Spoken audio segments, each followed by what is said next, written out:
Welcome on in, golf fans. It's your boy Gsluke here with our live stream for this year's US Open. Gonna break down props, PGA DFS. You guys know the deal at this point, but excited to be able to talk about what we saw on the golf course today, go through a few of the notable maybe changes to my player pool or outlook this week, and get ready to go out there and crush it. So first off, welcome on in. We've got ourselves a coffee over here. No crowning cokes as we're getting ready for this long week. We've got to pace ourselves a little bit, right? We'll be there for all 4 days. Tomorrow is probably going to be a little bit light, and then we'll have a time there Friday and Saturday. So looking forward to it. Bunch of you already down there in chat. We'll get to your questions here in a second. But what's going on, Golf Whisperer? We got Tim down there, James, Jonathan, Brant, Mark, just the whole crew down there. Love to see it. Welcome on in, everybody. Christian, too. Marco with a question about the edibles out here. Yeah, we'll talk about all that sort of fun stuff. They got James. Hilarious that I chose Brooks and Vic as your cover boys. Maybe worth sharing. Yeah, we'll talk about it.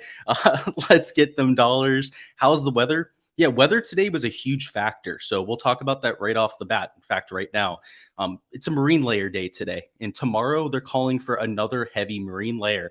And if you guys aren't familiar with California, if you're not familiar with like the Pebble Beach Pro-Am, that sort of thing, we get this effect almost every time we're in Cali. And if we have a marine layer, which by the way, it's just a fancy way to say that it's really humid and really cloudy out, everything is sticky, right? You walk outside, it's not even that warm out. It's like 67 degrees out here. In fact, I saw some California people with freaking blankets and jackets on today. It's kind of embarrassing.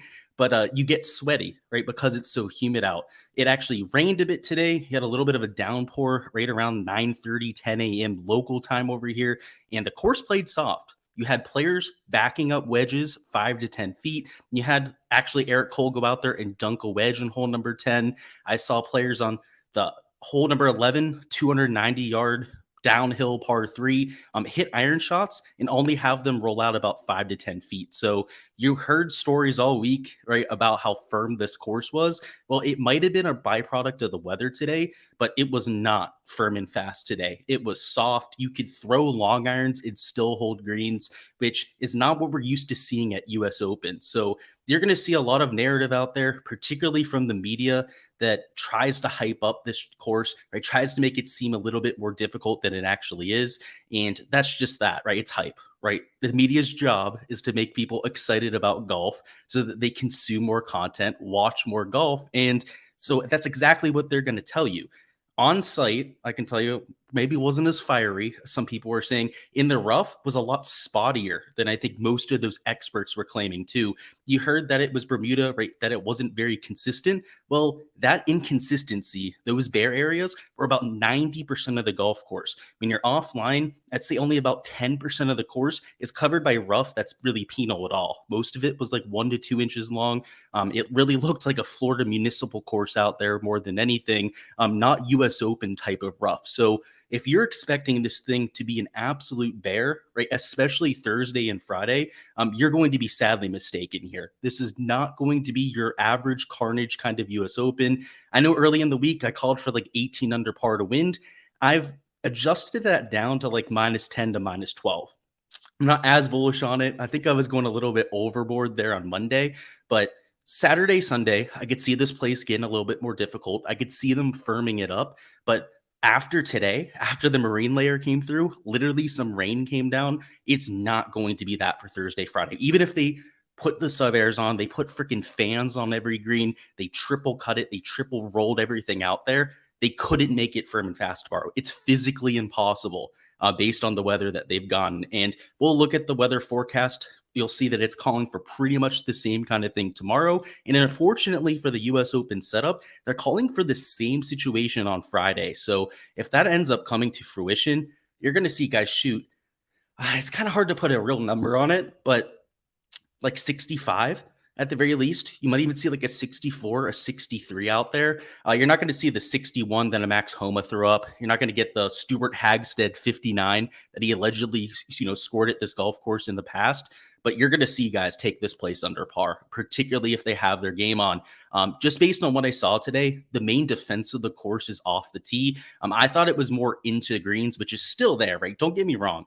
the bunkers here are hard. You have really difficult around the green shots, right? Really difficult greens. But all the hype I felt like this week was about how firm and fast it was. That's not really the case.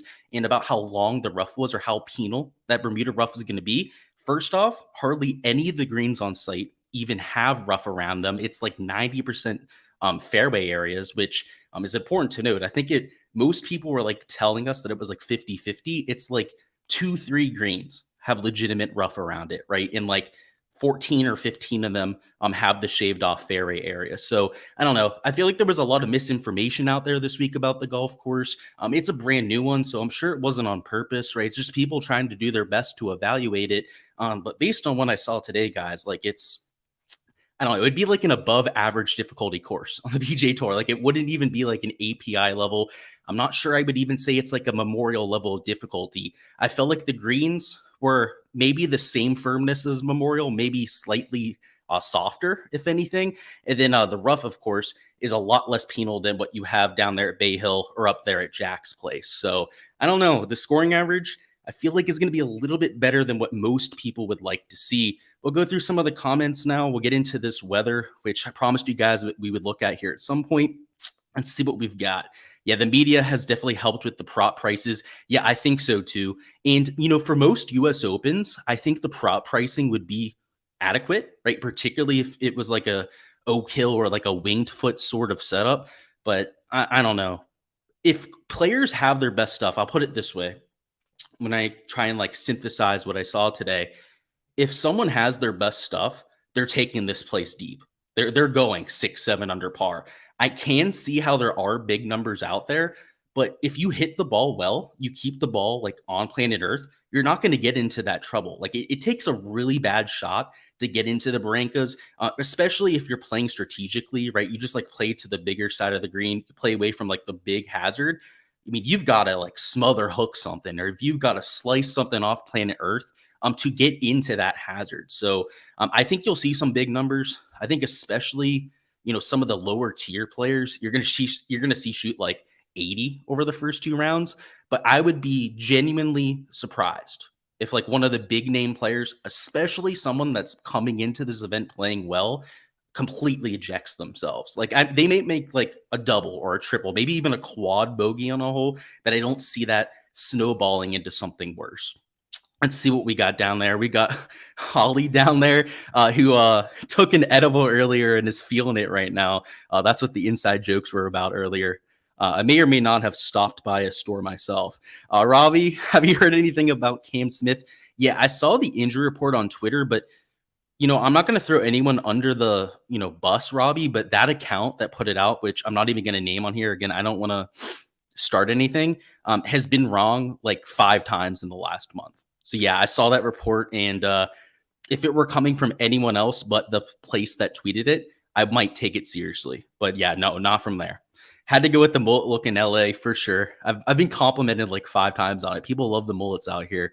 What's good, homies? What's going on? Sawyer down there. What's going on, Carmi? If you start Can't Play Hovland Lowry, you have a little over 7K left. Is that too crazy up top?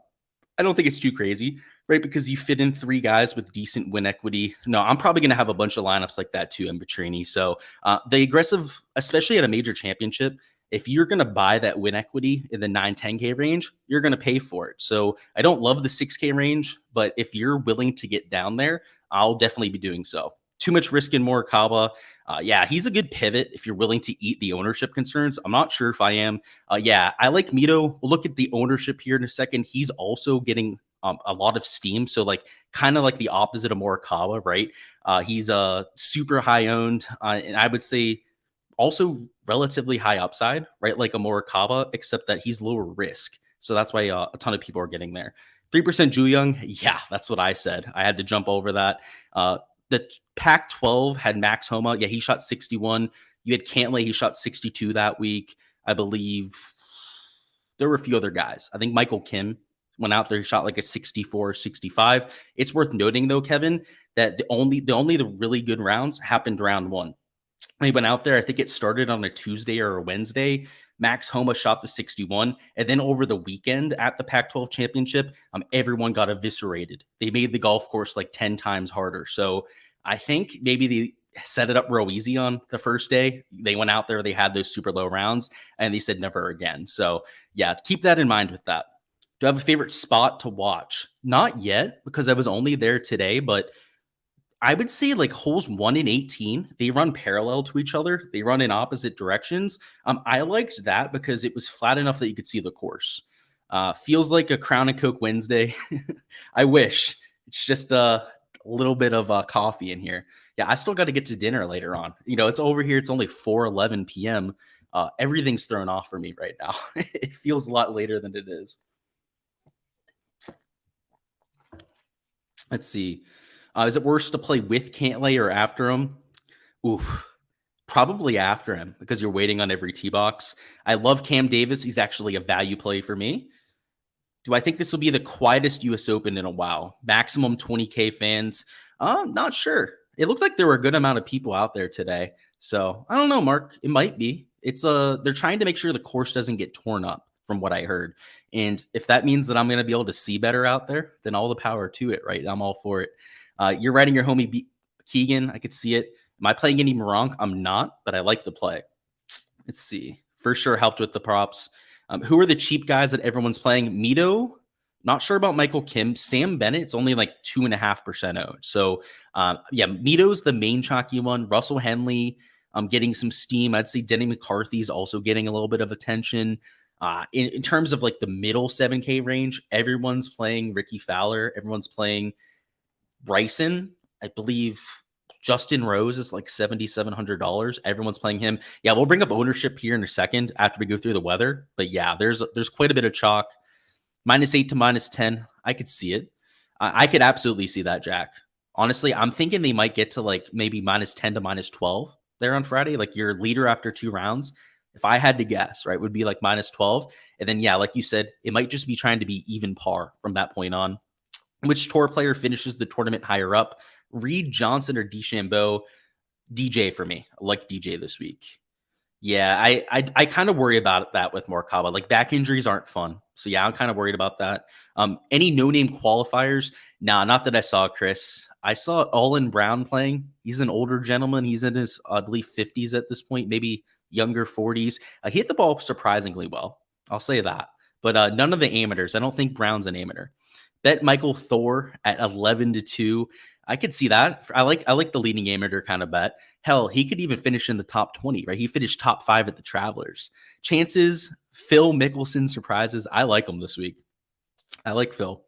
All right, we'll get to the players here in a second. Let's go through the weather. Okay, we'll get back to that in here in a second. I'm getting too sidetracked here. So in terms of the weather, right? I mentioned before that we're dealing with a situation where I think we're going to get this overcast the next 2 days. So let me move this over here. Let's go over to the HRRR forecast. So for tomorrow, they're calling for that little marine layer to come through. It looks like it's going to start to go away right around noon. And then the afternoon wave is going to have partly cloudy conditions. If it's partly cloudy, that means that it's going to hold off the course on terms of baking out. You really need, a sunny day. You ideally also want a really windy day for the course to go out there and get super firm. And on Thursday, I don't think that's going to happen, right? The morning is going to be probably pretty soft. I think you're going to see a lot of low scores tomorrow morning. The scoring average will probably still be over par. But in terms of your elite tier players, they're going to, I'd say on average, probably shoot under par, right? There's a huge difference between the top end talent and then even like the medium level talent in this field. The lower tier PGA Tour players, right, are probably 2, sometimes 2.5 strokes worse per round than some of those top end players. Sometimes it's even bigger than that, the gap. And then you have all the amateurs to go and mix into that mix as well. So the scoring average for the field, I think, will be over par. But with these relatively soft conditions, let's see, like a Homa, right? The Schefflers, the Rahms of the world, like all those sort of guys, they're probably going to get them under par. They're probably going to break 70 tomorrow. So that's what we're looking at for Thursday afternoon. Like I said, it gets a little bit sunnier, which might make it slightly firmer, but I don't think it'll be all that bad. And then the winds do kick up a little bit. You can see the sustained winds and the wind gusts go up about 3 times. From compared to the morning wave, which is pretty substantial. So expect to see the PM wave maybe slightly harder than the morning, maybe half a stroke to a stroke harder. If I was playing Showdown for Thursday, I would 100% be hammering the AM. I would be taking all the guys from $8,000 and below as only AM wave golfers. up top, I'd probably be leaning that direction too, right? I wouldn't try and take like 3 p.m. golfers as my studs in my lineup. If I had one, maybe two of them in my lineups, then I'd be willing to let that go. I don't know if I'd be that worried about it. In terms of Friday, it looks very similar. This forecast is a little bit too far out to take too seriously, but you can see in the morning, right, they have the little marine layer coming through right around like 10 to 11 is when it starts to clear up. So a little bit earlier than the next day. And then in the afternoon, slightly higher wind gusts, slightly higher sustained winds than what you have in the morning. So not a huge difference. We go over here to this NAM model. You'll see on Thursday, they have it a little bit more partly cloudy in the morning, but that's kind of like what it was today, right? It was like there was a little bit of sun peeking through, but there was enough cloud cover out there that these guys were still taking it apart. You can see in the afternoon, they have it getting completely sunny by the time it gets to like 3 p.m. And then the wind gusts also on the NEM model, slightly higher in the afternoon. Over here on Friday, perfect conditions in the morning, overcast until right around noon. And then in the afternoon, the same kind of conditions. So if we're trying to find a weather edge here, at least for like the main slate, I don't see one. Right, I see almost identical weather the first 2 days. If we're trying to pick a section of time that I think the course will play the hardest, that's probably going to be on Friday afternoon, right? Thursday in general, it's going to slightly dry out the course. On Friday morning, right? It'll get slightly more receptive, but it'll be more firm on Friday morning than what it was on Thursday morning, right? And by the time we get to the afternoon on Friday, it's going to be spicy out there. So if you're going to play Showdown for Friday, right, stack the AM wave. But based on what I'm looking at here, maybe there's a PM AM wave advantage. The only reason I would say that is most players will say that they like being in the PM AM wave. And then you also have the fact that that Friday afternoon, I think is going to be the hardest conditions that they see over the first 2 days, right? It'll be the firmest then. It's supposed to be the most sunny then. It's also going to be a little bit warmer there on Friday afternoon. So if that's the case, they might bake out just a little bit more then. So if you're trying to break any ties, take the the PM AM golfer over the AM PM guy. But outside of that, I wouldn't go crazy about it. I know in my lineups, it's making little to no difference with how I'm building. Let's bring up the player poll. Let's go through some questions, and we'll talk about a little giveaway that I'm doing for this week. So let me go ahead and grab this over here. If you guys haven't already joined the community contest, well, I can see there's 130 people in here. I believe there's only like 50 spots left. You better do it as fast as possible. The winner this week, on top of making money, getting the prize money, bragging rights, all that sort of fun stuff, is getting this little piece of merch from me too. It's a towel from the golf course. I have a second version too. This is just like a regular, towel that you'd hang on your bag. We also have a magnetic version. Hopefully that's not too loud for you guys. But we have the magnetic version too, right? Has the logo on it, all that sort of fun stuff. Winner gets to choose which towel they want. Whoever, obviously the towel that's not picked, I'm probably going to put on my golf bag. But if I have any sort of second thoughts about it, I might just give second place the other towel. So that's what we're doing for a giveaway. Get down in that. It's in the description of this live stream. It's $1 to join, right? It's just your regular little community contest that we do. I go over most of the lineups over there for the review stream on Mondays. If you want some sort of feedback on your lineups, it's a great way to get it done too. And got a little bit of extra stuff on the line too, a little bit of swag from the golf tournament to incentivize you guys to get in there. Because honestly, it's nice playing against like 50 people every week. Let's fill the damn thing though, right? Let's fill it up. Let's get it done for a major championship. And let's go with that. Where are we at in chat? Let's catch up on chat and then go through this player poll. Do I see anyone getting more than 4 bogeys? For sure. Yes. There'll be a lot of like middle to lower tier players that'll make 6 bogeys tomorrow. That'll bogey a third of their holes.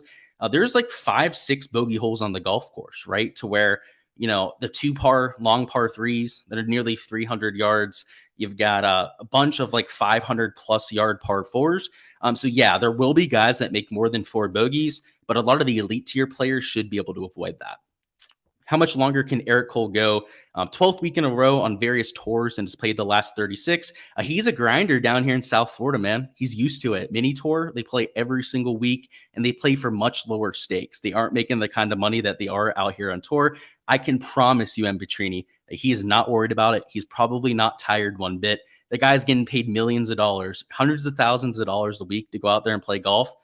His whole life before this year was grinding for like $2,000 checks. I can assure you, and maybe for some of the pampered fucks out there, right? The guys that are, grew up on country clubs that were like, quote unquote prodigies, right? Getting to the PGA Tour might not react the same way. Like Jordan Spieth, I don't like to call it my boy, but like guys like Jordan Spieth, right? Probably get tired. Not Eric Cole, right? That kid's a grinder. That kid's built different.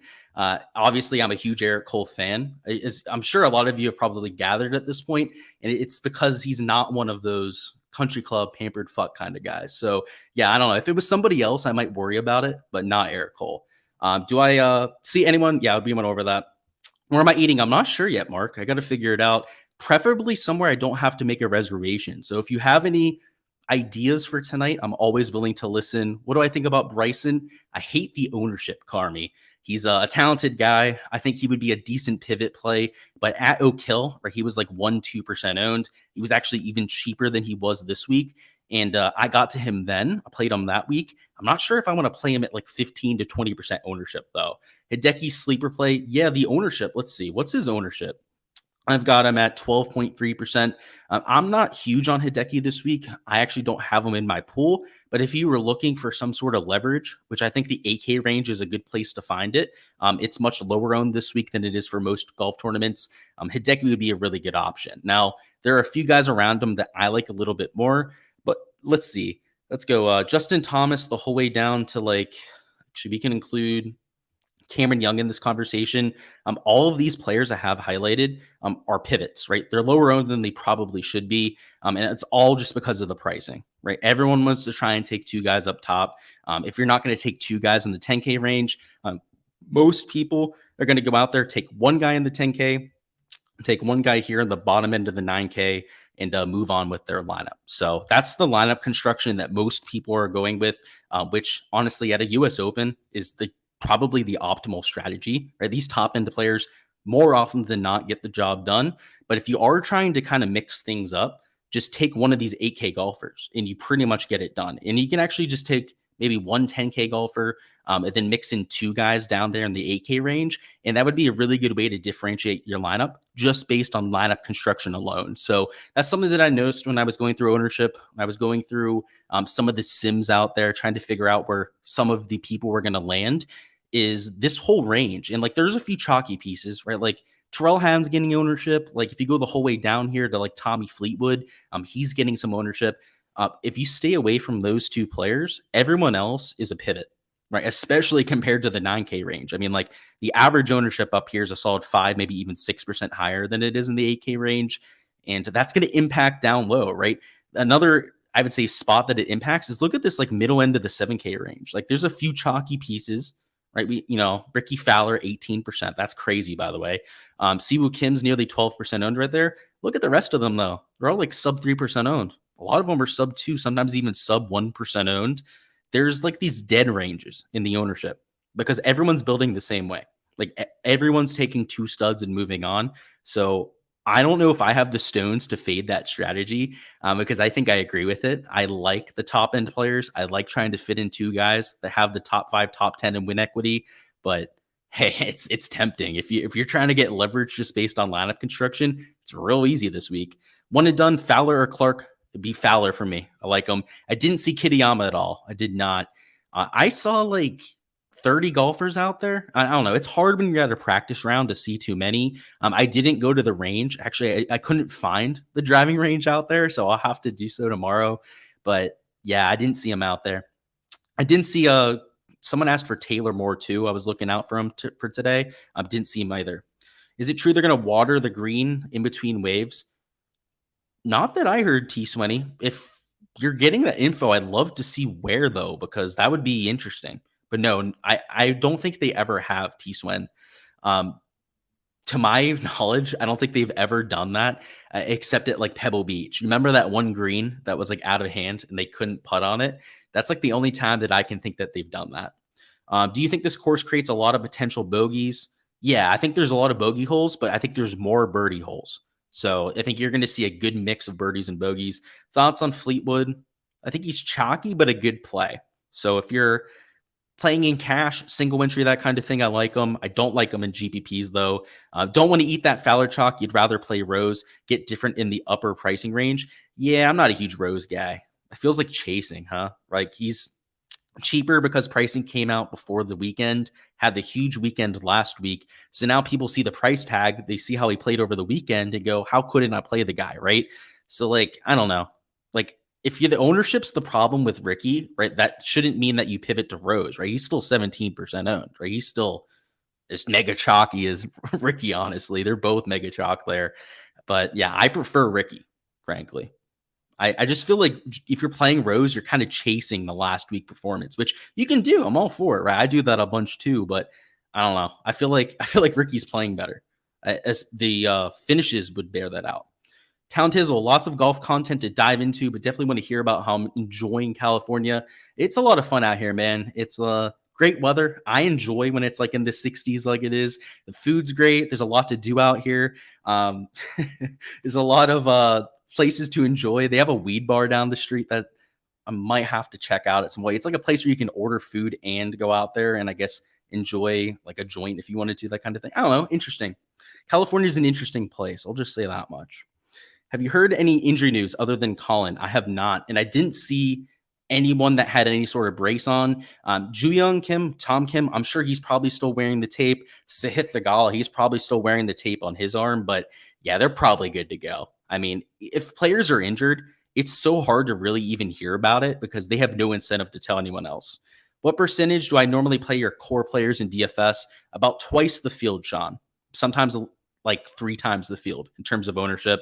So let's say somebody's projected to be like 12% owned, Sean. I'd probably play him at like 35% if they're one of my core plays. If it's somebody that I'm just playing as a yes, it's probably closer to the 2x mark. And let's say they're like 25% owned. I'm not going to play them in like 75% of my lineups. So for those sort of players, it is closer to 2x. So it's not really like a straightforward thing. It's a little bit more nuanced for me. Michael says, you were on Bryson for first round leader. So you're going to play him again with the morning tee time. Okay. Makes sense. Yeah. I played him at the PGA as well. Definitely. I liked it. Contest is full. Yeah. I figured, honestly, guys, I figured it would fill up. Especially considering that I'm giving away the free thing there. I figured it would fill up. So sorry about that, boys. Do I like Eric Cole? I think he's an all right play. He's getting some steam this week, though.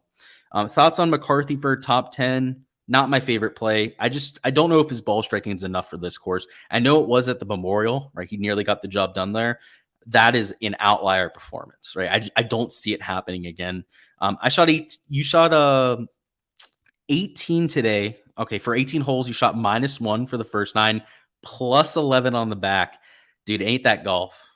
That's just the story of pretty much every round out there. My best score for 9 holes, -3. The other 9 when I played that, I shot 45. So I completely thought, and I was playing some of the best golf of my life, and I went out there and did that. So that's just how it works sometimes. You're welcome for the content, boss. Welcome into the chat. I'd love to have you here. Zach says, is it true that even though the fairways are wide, you still have to be super accurate on the right side of the fairway? That's true for a few holes. So another thing about the whole media thing this week is like they take one observation and then they generalize it for the whole golf course. So yeah, it's not your fault there, Zachary, right? I saw the same kind of content you did. Hole number 6, hole number 8, hole 10 comes to mind as fairways that have a ton of undulation on them, but it's really only the holes that are along one specific ridge. The first few holes don't have much undulation to them. And then like the last 3, they have a bunch of elevation change to them, but not really that side slope, right? That'll take balls and move it into the rough. There's only like 4 holes, maybe 5 on the entire course, where I think that's going to be a huge issue. So out of the 13 holes with a fairway that you're trying to hit, because remember, there's 5 par 3s this week, right? So there's only 13 fairways.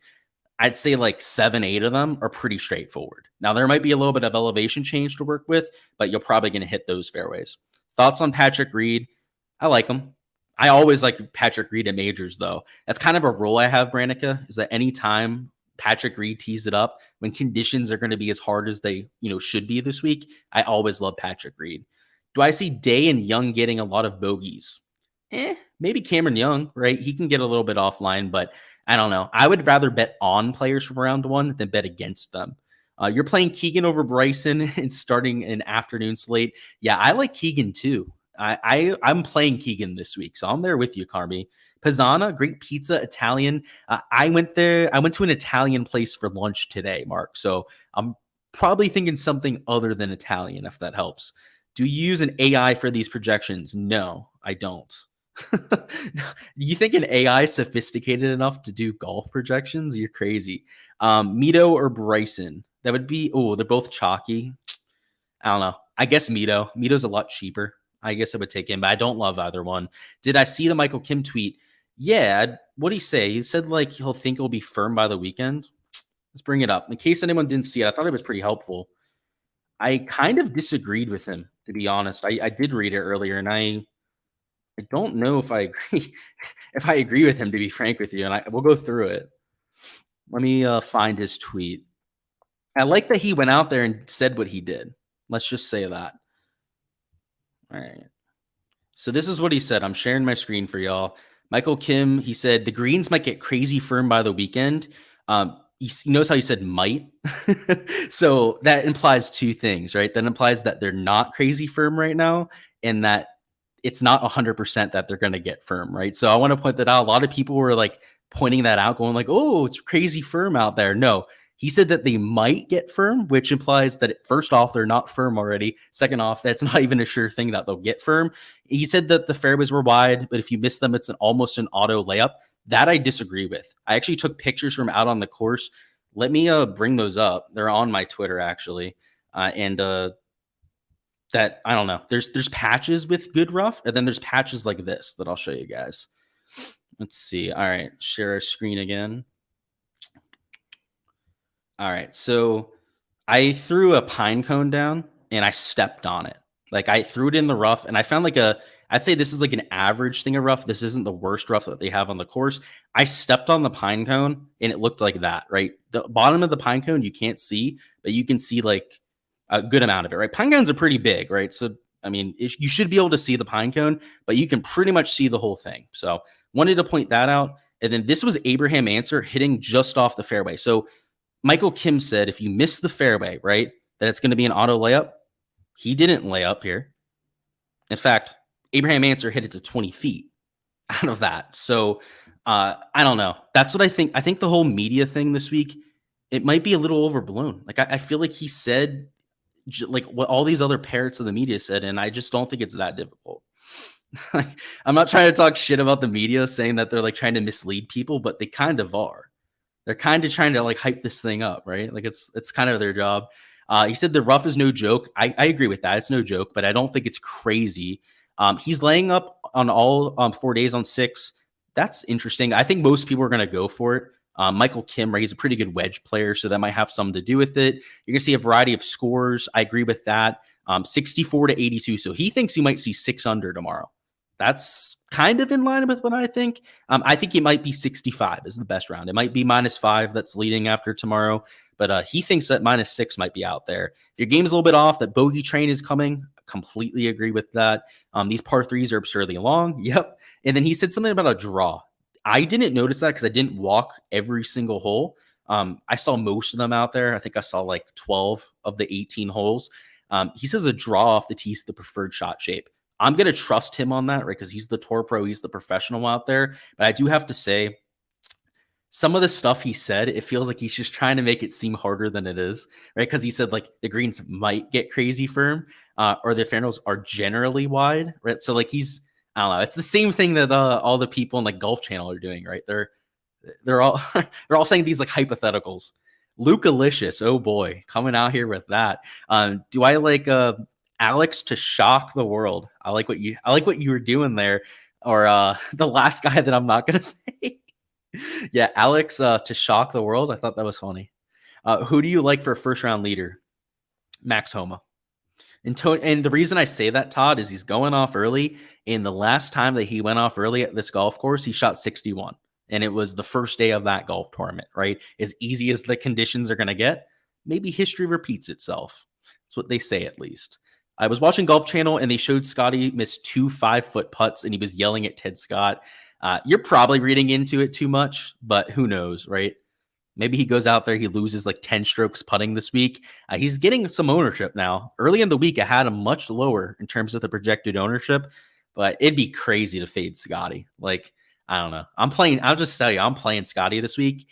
I tried to find any reason I could to fade him, right? I was looking into the putting as much as possible. But the fact that he like lost 8 strokes putting and nearly won the golf tournament, like, I don't know. Like, he seems unfadeable to me. Like, I hate to say that. He's probably going to miss the cut now that I said that. But the guy lost like 5 strokes putting, came in the top 5. He lost like 8 strokes putting, came in the top 5. Like, it's just, you shouldn't be able to do that, frankly. That's craziness. Any chance of Brace Face defending the title? For sure. I could see it.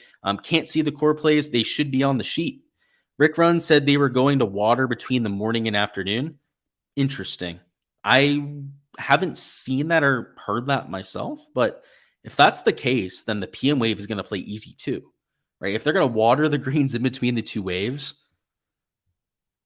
are they trying to make this course too easy? I don't know. I'm going to have to do somebody send me the tweet for that. Because I need to confirm that. If that's the case, then I'm about to go play tons of props for the PM wave, because the majority of my props right now are AM wave golfers.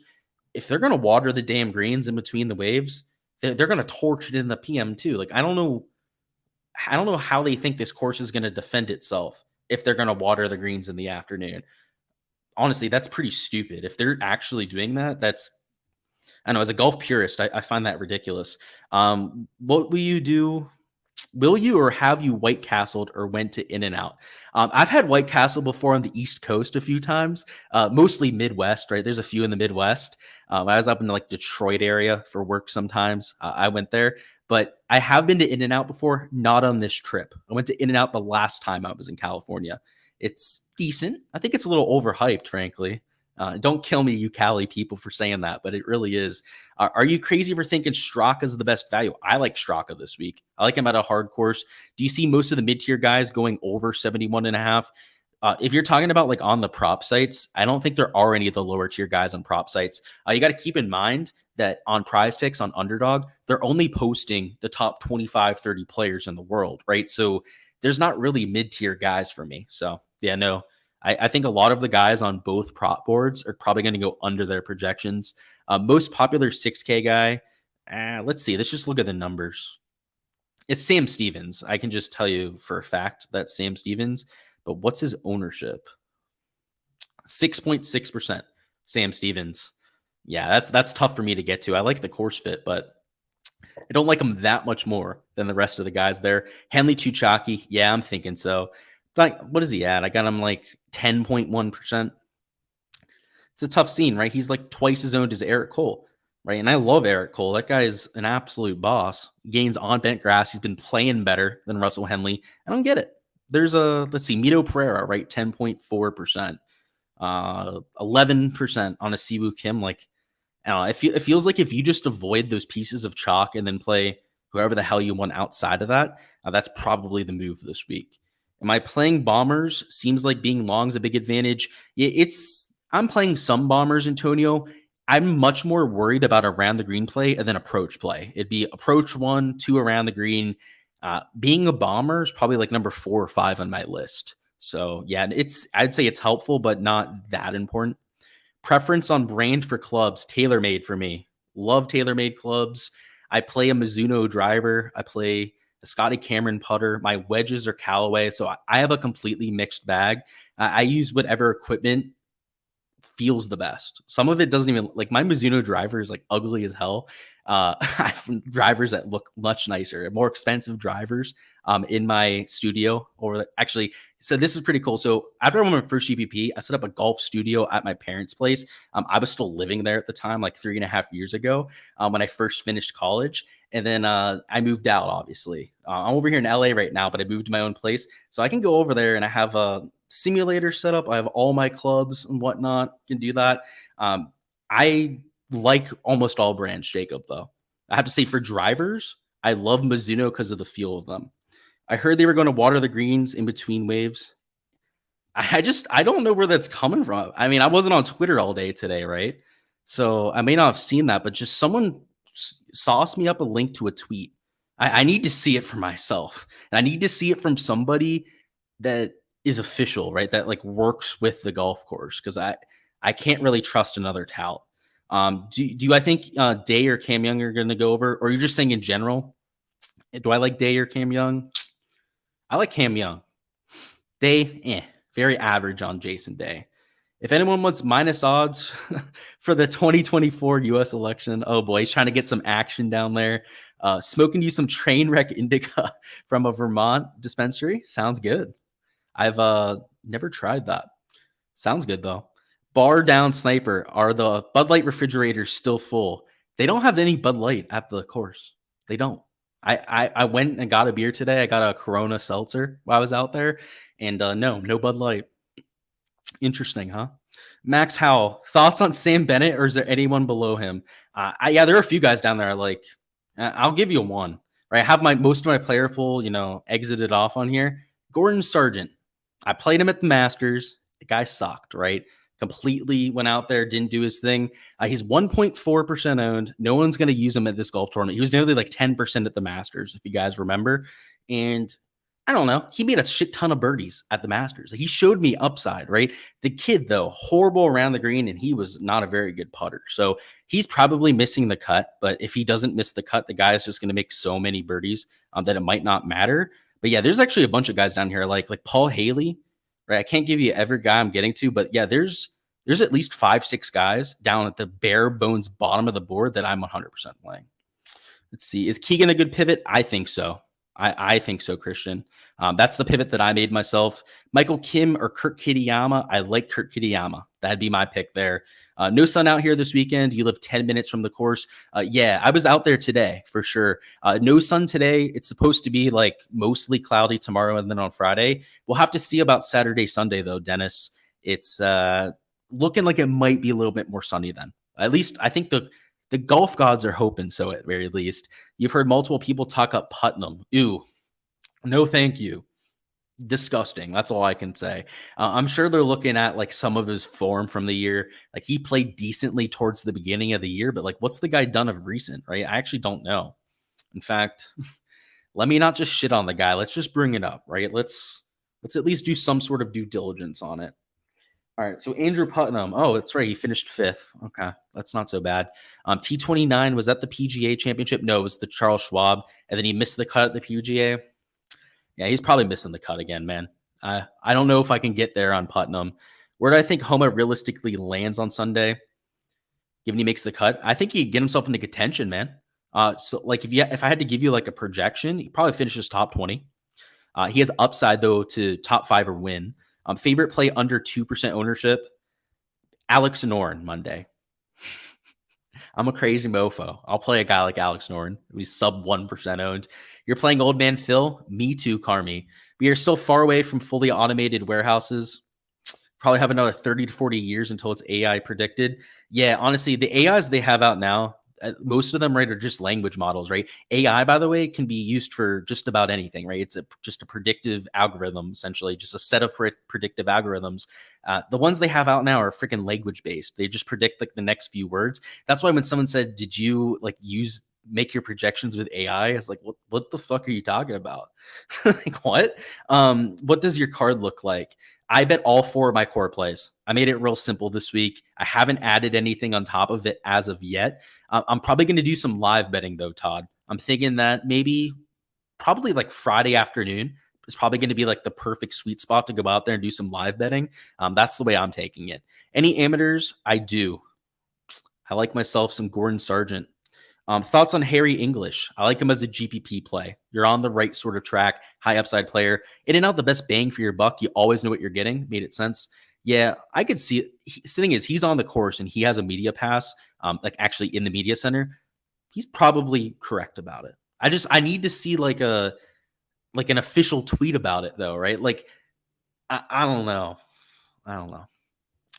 I'm the type of person that like has a hard time trusting like non-official sources. Let's just say that. Props you're liking. Homa under 71. I like his over 3.5 birdies a lot. And then you said Sargent over 73.5. Yeah, I mean he's probably going over, but I'll tell you, if Sargent doesn't go over, he could go nuclear under. He shot like 8 under at a really difficult course for the US Open qualifying. I think a lot of people probably assume that Sargent is in the field just because he's like a good amateur or he won some like big amateur championship. Sargent actually had to qualify for the US Open and shot a 62 out there at qualifying. So kid's a stud. But yeah, if he doesn't have his best stuff, he's probably shooting 80. You have Rory under 4 birdies. I don't like that. And you have Spieth over 10.5 greens. Yeah, I like the Spieth call. I like the Homa call too. I don't like the Rory call though. If they do water the greens, the major's ruined. Yeah, that's what I'm saying. Like, how are they going to do that at a major championship, right? Make it easier for the guys in the afternoon? Like, come on. We want to see a golf course play difficult. I'll say it, guys. It looks like there's 172 of you down there in chat. Smash the like button when you guys get a second. It goes a huge way with helping me grow the channel. And we're out here in LA, right? Boots on the ground, that kind of shit. Let's pay it back a little bit. Give you a call on JT on 7 subs, 9%. Yeah, I'm there. I'll be there with a bunch of JT too. And I'm a sucker for the guy. So, I'm playing him. But yeah, he's a good pivot. Colin, thoughts? Solid pivot play. Really high risk though, Nate. If you're worried about a withdrawal, I would say don't be worried, right? He's probably going to stick it out, but it's risky. KH Lee Sleeper. Yes, I like him. He's a really good long iron player, pretty good driver. Pampa Grill. Okay. Brazilian barbecue. All right. I'll check it out, Mark. That sounds like up my alley. Did I bet Spieth? Yes. 100% I did. Perfect. Yeah, you're seeing now about not watering the greens, chat lying. I don't know if they're lying, right? Someone may have said it, JGA, but here's the issue, okay? I'm not going to talk about the source that they said got it from. Sources in general, right? When they're based on word of mouth, sometimes someone will say like, oh, we might water the greens in between the 2 waves. And then they go and tell somebody, maybe they say exactly that, right? They don't fuck it up, right? It's like the telephone game as a child, right? I'm sure you guys have all played it. You tell somebody something and then they slightly change the story, right? So how many people did it take to go from the official, right? I guess that made that decision to Rick's ears, right? Who's to say that he's getting legitimate information? That's all I got to say about it. If he talked about his source and whatnot, if we have it down in writing, I'd be different about it, right? Last one, Jordan Spieth. I love Jordan Spieth.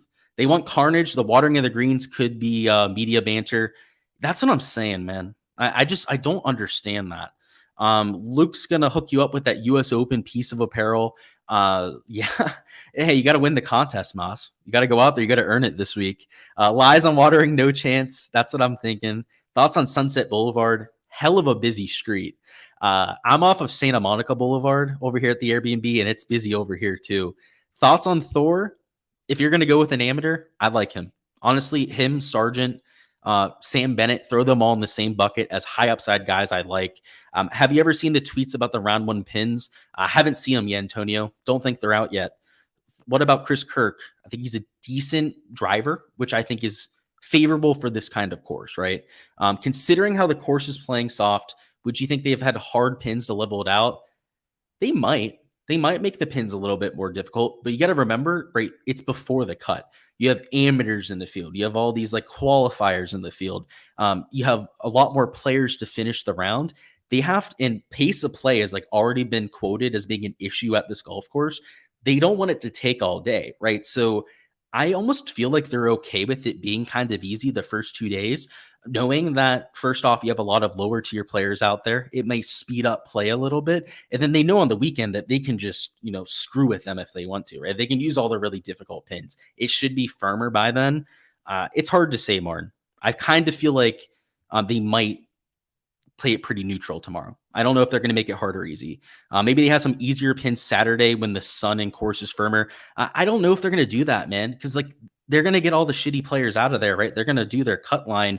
And most of the time, Saturday, Sunday at US Opens is where you see the carnage, right? Where you see the scoring average of like 73, 74. I don't know.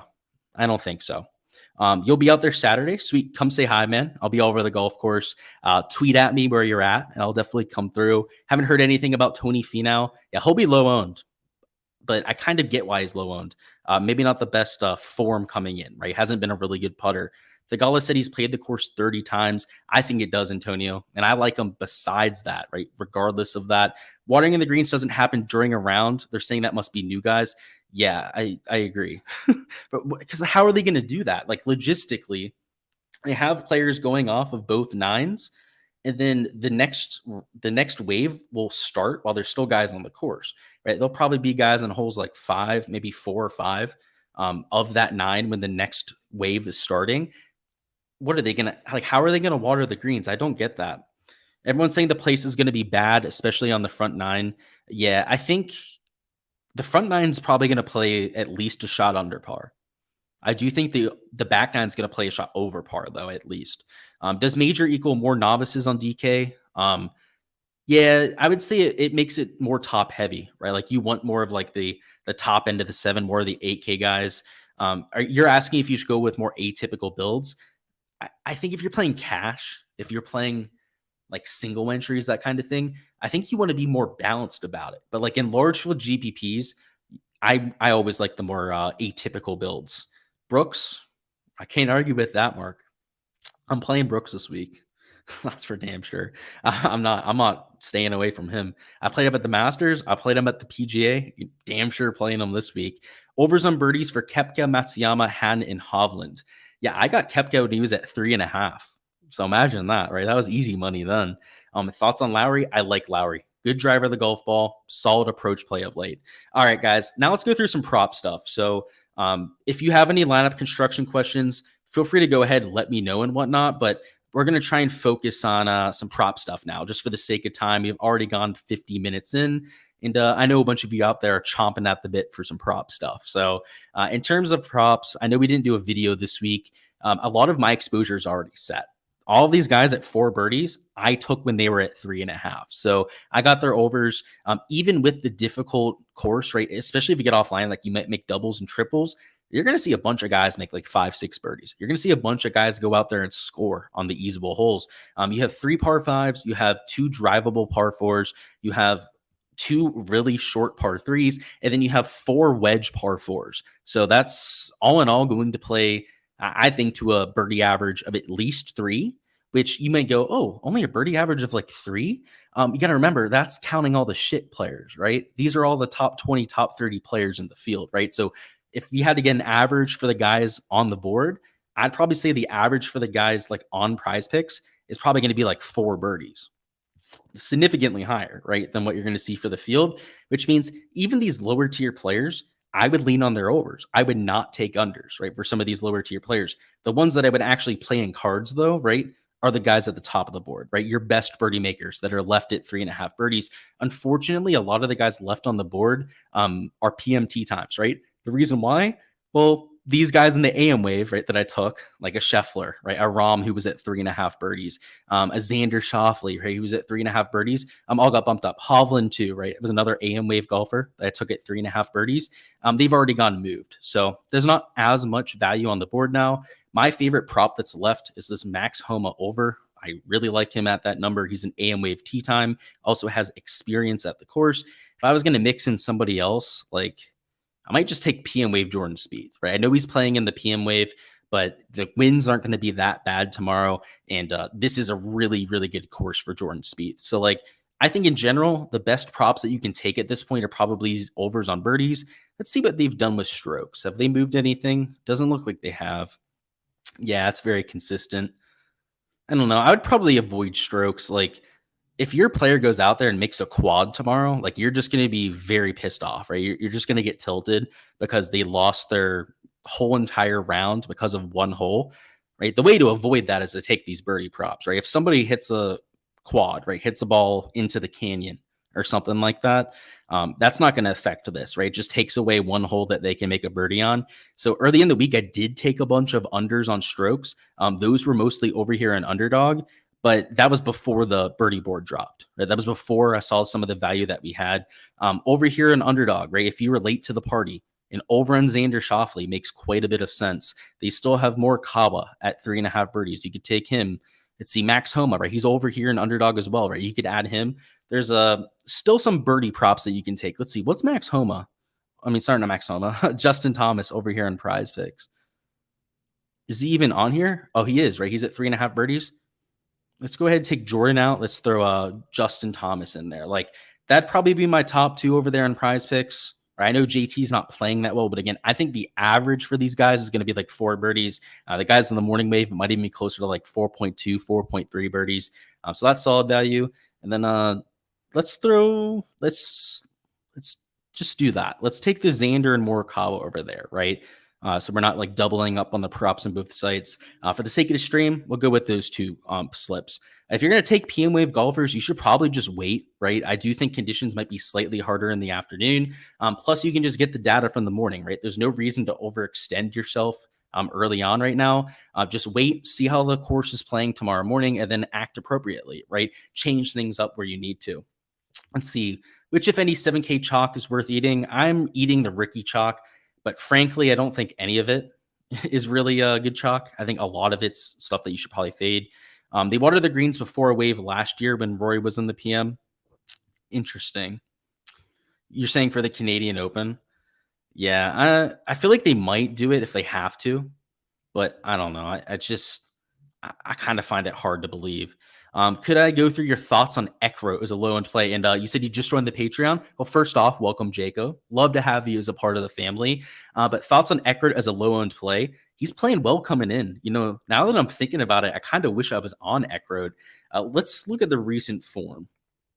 And I'm sure this is probably why you're playing Ekro, but let's show the rest of chat, right? T30, T16, T2.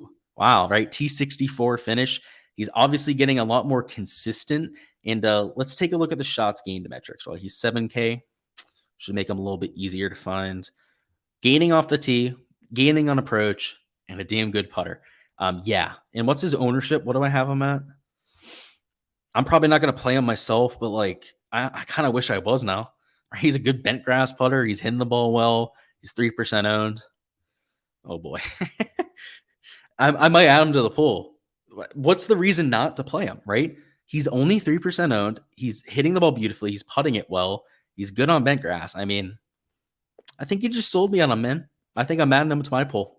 I like the play. Am I going to do any DK lineups tonight? Yeah, I'll go through it. Do I still like Kitayama? I do, yes. You're taking Gordon. You don't care if he makes 10 birdies and the 10 bogeys outweigh it. Yeah, you do you, man. It's your prop slips, right? I would definitely lean over on that just for, full disclosure there. But yeah, no, I could see him going under, though. The kid's playing really well. Thoughts on Clark, Fowler, or Cole? I like all three. I'd say Clark's probably the least favorite for me out of the three, but Fowler's my favorite there. I like Fowler. It was last year's U.S. Open. Okay. Are you dare playing List or Hardy? I'm not. But if you're going to play one of those two, it'd be List for me. Cam Smith under 71 looks decent, even though he's already slammed his birds. Yeah, I think I was under 71.5 on Underdog. So I still like it under 71, right? I still think he's got a good chance to take it under par, but I got a slightly better number. Don't sleep on Jason Day under 4 bogeys. Okay, that's interesting. Appreciate your analysis. Smash that like button, boys. Love it when somebody does my job for me. Thank you, 3B. There are 3 rivals matchups that you want my thoughts on. So we've got Pendrith and Langesk. Okay, Sargent, Hoagie, and then Spieth versus Wise. Well, I have to tell you, that Sargent prop, I think we're about to bet on here live because I went the Hoagie side, right? Hoagie, and then Spieth versus Wise. Oh my goodness. Well, I think I think I know what side you're taking on those, right? And I really like the props. So let's find these. I did know these existed. Honestly, I never look at the rival shit because they normally suck. But so they have Hoagie versus Sargent. Like, obviously, I'd take Tom Hoagie. And then where's the other one? Did I pass it up already? I might have. Wow, look how many they have on here. Oh, I don't have money on my account. Okay, well, we're gonna fix that live on air. 3B, I love those, especially the 2 that I'm trying to add on there. Those make a ton of sense, especially because it's like scrubs versus like elite tier players. Like Aaron Wise hasn't played in God knows how long, and then Gordon Sargent is Gordon Sargent. He's a freaking rookie. He's like 19 years old. All right, look, we added the money on it to go out there and play it. I have like $3,000 in bets for round 1 right now. Oh, it's not gonna let me bet on Spieth, is it? Oh, it's not gonna let me bet on Jordan Spieth. What was the other one you took? We might have to find another rival to take. That's unfortunate. It'll let me bet on Tom Hoagie though, so I like that much. What was the other one? You had Pendrith and Langasque, right? So I'm assuming you're taking Pendrith. I might have to dabble myself there, 3B. Let's look at a few others on here, right? Let's go through the rest of the board. Let me get some coffee in me. You seem pretty fair down here. It's Bennett versus Horschel. If anything, I'd take freaking Bennett at that point. Okay, there's the Pendrith one. Let's put it in our cart just in case. Burns DJ, that's pretty fair. That's pretty fair too. I guess Finau versus Cam Young. I don't hate the Finau side, honestly. Yeah, these might be the best two. I think you were spot on with that. Let's double check the rest of them, though. You never know. Might be a little bit of value to be had. Doesn't look like there's much. Pretty even matchups, if I'd have to say so myself. You know what? We're gonna ride with you there. We're gonna take the same two props that you did. I took the Tom Hoagie side against Gordon Sargent, and then I took the Pendrith side versus Langasque. Langasque isn't a horrible golfer. He's just a DP World Tour player that we don't see very often. Give me the PGA Tour equivalent all day, every day, right? Give me the guy that's been playing against the elite tier fields. And again, it's nothing against Sargent, right? I think he's got some upside here. Tom Hoagie is just clearly the more established, more consistent pro at this point. So good call on those, man. I usually don't play those rival matchups unless they look really good, like the ones that you just pointed out right there. What's my favorite green prop? I don't have any in yet. It's so hard to say how to play JGA. So I'm probably avoiding those just because of the unknown. Of the top 7 or 8 guys, who's your player to avoid? Oof, I don't like that. I don't like that question, but I'll give you one.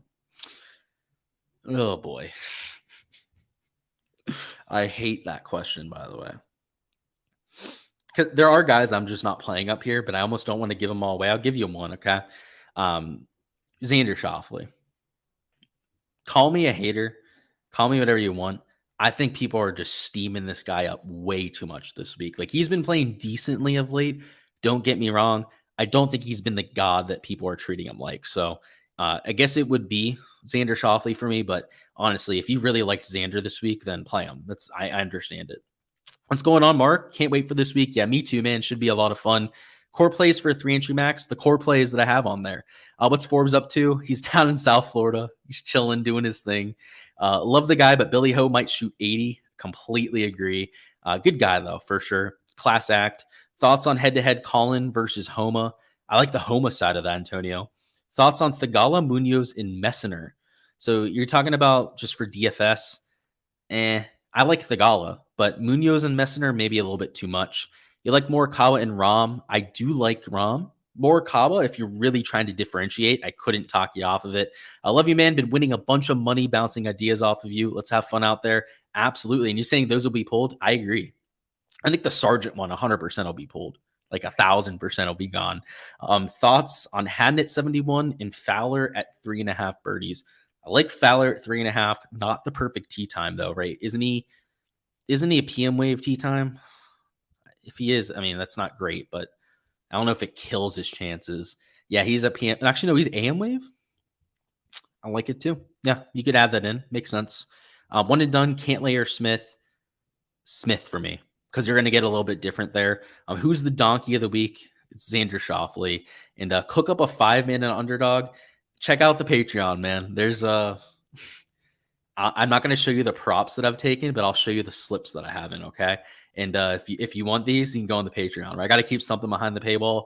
I have all of these in for round 1. So 500, 1,000, 1,500, $2,000, 2,500, $3,000, $3,250 of slips in on Underdog. I think some of them have been bumped. Maybe like 4 or 5 of the props that I took ended up getting bumped out there. But a vast majority of them are still on the site. So if you want to check those out, man, You can do so on there. What about Justin Suh? Decent form coming in. And then Woodland and McCarthy. I really like Woodland. It feels like McCarthy's being a little bit too steamed up for my liking. But yeah, I haven't heard too much about Woodland. It makes sense.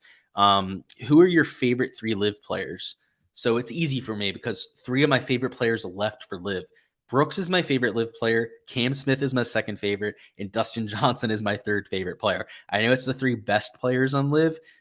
But they were some of my favorite players in the world before they left for live.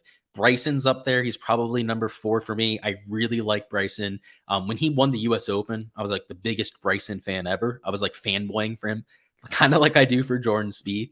I like a lot of the live guys. So I think that's why when a lot of players went there, I was a little bit more open-minded about the golf league than most, because a lot of the guys I like to watch went there. So I was kind of forced. Can't do it, man.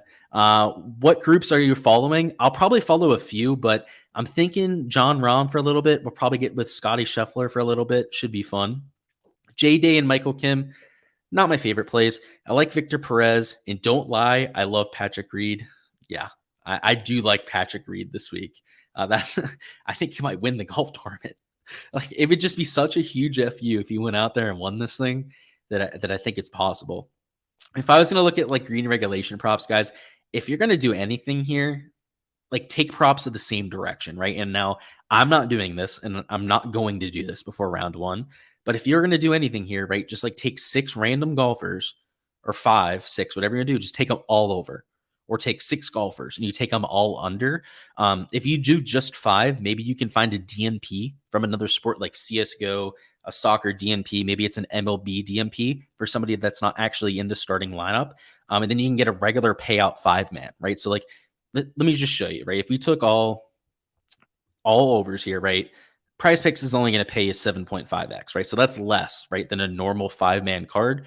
If you can find a DNP and right, make it your 6th play, when that DNPs, you're going to get a full 10x if you get all 5 right. So I would say do that, or you can even take all unders, right? If you wanted to take the opposite side of that, even if you wanted to enter both cards, like all overs and all unders, I think that's a way that you could play this slate, because more than likely the average is going to be off of like what they have here, right? And let's say the average is like 12 greens. Well, then a lot of overs are going to hit, right? And let's say the average is like, let's say 9 greens, which I also think might even be possible tomorrow. Again, it's really hard to say. That's why I'm avoiding these green and regulation props.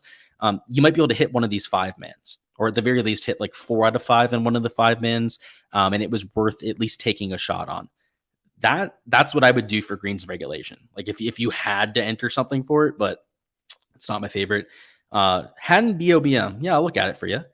Who's he matched up with, I guess is the question, right? Where you at, Haddon? You little hobbit, you short mofo. Where you at on here? Terrell Haddon versus Thomas Peters.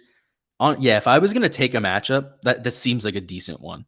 I'm not going to bet matchups. I'm definitely not going to bet that one just because I hate them. But yeah, that seems decent. Have fun and stay safe. Absolutely. Appreciate it, Antonio. Have a good one, boss. And what do I think about Cantlay and Xander over strokes? I don't like that JGA. I'll just flat out say it. I think any overs on strokes, I would not take. I think this course is a lot easier than most think. You like Brooks over Finau or Homa or DeChambeau? I like, so what? Is that like a combination of players, or what do you got going on there? Because there's 4 guys there. I like Brooks and I really like Homa this week. I'm not the biggest fans of Finau and DeChambeau, so I'm not sure if that was the question or not. If it wasn't, feel free to go ahead and clarify. But yeah, Brooks and Homa, if I'm interpreting that correctly. Might follow Haddon tomorrow. It's not a bad idea, honestly. Not a bad. You're going tomorrow, Martin? I didn't know that. Come say hi, man. Thoughts on Jason Day over 3.5 birdies? I know my boy Dinger Betts really likes that. In fact, that was our collab that we did this week. So I would probably check that out. And you're saying the matchup? Oh, I didn't know those were matchups. Good call. All right. Brooks versus Tony. Yeah, I like that over, right? They're both PMT times, right? So there's no huge advantage to be had. And then the other one was Homa or DeChambeau. Yeah, I like the over on both of those. Like if I was going to take, matchups, it'd be those kind of matchups. Now, it's not big enough of an edge for me to take it like myself, but yeah, I'll lean that way. let's see. When you do a 3-entry max, do your lineups all look similar with 1 to 2 changes? No, I make them pretty different. Yeah, definitely DM me, man. That'd be sweet. But yeah, to get back to your question, Mark, yeah, they all look different. I usually switch them up pretty well when I'm switching between them. I guess speaking of, right, we can go over the DraftKings. We can go through this a little bit, right? Like if I'm building a 3 max, like maybe one player stays the same between lineups, but like I'm not going to start all of them with like a Scotty and then let's throw JT in there, right, as our second man in. Like I wouldn't start all 3 of them with the same 2 players. My value plays, I would 100% differentiate those ones up a little bit, but that's all very personal. It's all just based on the kind of style that you want to go with. I personally spread it out a little bit more. Yeah, I collabed with Jason, but do I like it personally? He's an AM Wave Tea Time. I don't know if he'd be my favorite play on the board, but Dinger likes it. Dinger knows what he's talking about. So yeah, I like it 100%. The only issue I'd say with Jason Day, right, is the form, right? What's his form coming in? I don't think he played that well last time out, but maybe I'm remembering that incorrectly. I know he won a few starts ago, right? So he's obviously not playing poorly. Yeah, right. He missed the cut Memorial, right? Missed the cut. I think it was Charles Schwab. No, sorry, that's PGA Championship, right? And then he won the week before that. So I don't know. I like the play. I think that all of the AM guys, especially like the decent players that are in the AM wave, are all going to project over birdies. So you could take anyone there, and I would like them, but I'm not sure. We need a Gsluke on ESPN Plus tomorrow. Maybe I will. I'll find me a group where there's not going to be a ton of people. I might make it happen. What do I think about this lineup? So you've got 6 guys on there. I'm not going to read them all out loud, but it looks pretty decent. I think you're onto something there, man. It looks like a pretty competitive lineup, if you'd have to ask me. Alrighty, guys, that's all I've got for the stream. We went a little bit over time, but I wanted to make sure we went over everything we needed to. We'll be doing streams for rounds 2 through 4, so keep an eye out for those. It'll be a little bit later for you guys on the East Coast than what you're used to, but that's just what's going to happen right over here on the West Coast. I'll be out there in the course. It'll take me probably half an hour to get home, that sort of thing. We'll prepare, get ready for the stream, and then go live for you guys. So depending on when these rounds are ending, I'm assuming it's going to be like 6:30, maybe 7 local time out here. It might even be a little bit later than that. I'll probably be going live about an hour after that. So if you're on the East Coast, it's going to be a late start. It might even be like an 11 p.m. start. But for everyone that's up, you guys on the West Coast, you guys better be there. I'll just say that. If you're on the West Coast and it's only like 8 p.m., you better not be asleep on me at that point. But best of luck with those lineups, any outrights, any props that you guys are entering for round 1. And let's get this cash this weekend. Hit that like button on the way out. Go ahead, throw your biggest hot take of the week down there in chat as we end up the stream. And let's have ourselves a week. Appreciate you, Mark. I'll definitely check out a few restaurants that you posted on Twitter. Of course, Carmi, definitely glad to help. Multiple sources confirmed. Yeah, I just need to know who the sources are. I can't go off of that. And then Logan says, you hate to be the first group that goes off of 11. Oh yeah, that'll be fun. You mean that goes off 10 and then has to go to 11 on hole 2? I have to say, yeah, starting on 1's probably a little bit easier. Agree with you there. Best of luck out there, guys, and I'll check you out next time.